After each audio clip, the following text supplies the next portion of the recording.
Hello everyone, welcome to class series, and in this video we're gonna be learning the short summary of our Hindi chapter, that is Nalayak. Dr. Viveki Rai is a renowned writer of stories, novels and essays in Hindi. In this story, he sheds the light on falling standards and increasing corruption in the field of education.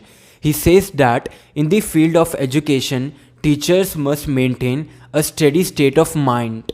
One day in the month of January, there was a large congregation of youths in the town. As far as the eye could see, there were educated young people assembled like an unending ocean.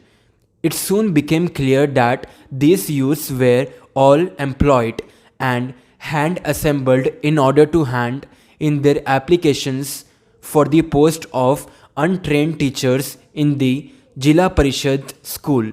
There were only 300 posts, while the number of applications exceeded 10,000. Among the applicants, some were dejected and some were silent, while others were very enthusiastic and brimming with confidence. There was a burning fire in their eyes. It was a strange collection of applications. While some of the applications had come with glowing recommendation letters, others had barely managed to pass with a third division. The office of the president of Jila Parishad was filled to the brim with unemployed youths. There was no place even to stand.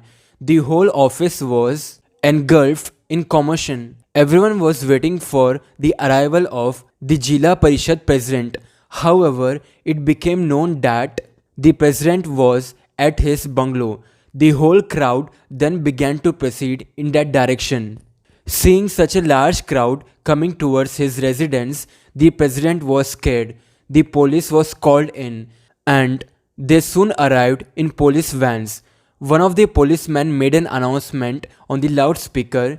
He informed the crowd that all those applications who had cleared their exams with a third division could leave, as they would not be considered for the post. Hearing this, panic gripped the entire crowd, as most of them were third division pass. After some time, most of the crowd had reassembled on the banks of a river far away from the president's bungalow. Some of the members in the crowd were involved in politics. Their cries were heard from the loudspeaker, "Do or die! Long live the third division." Some youth leader began to give speeches asking whether third division applicants were unworthy of a teacher's post. They wanted to know how people with second or even first division were better than them. They said that government would have to bow to their demands. Slogans like "Who should get the teacher's job? Third division metric pass" began to resonate across the sky.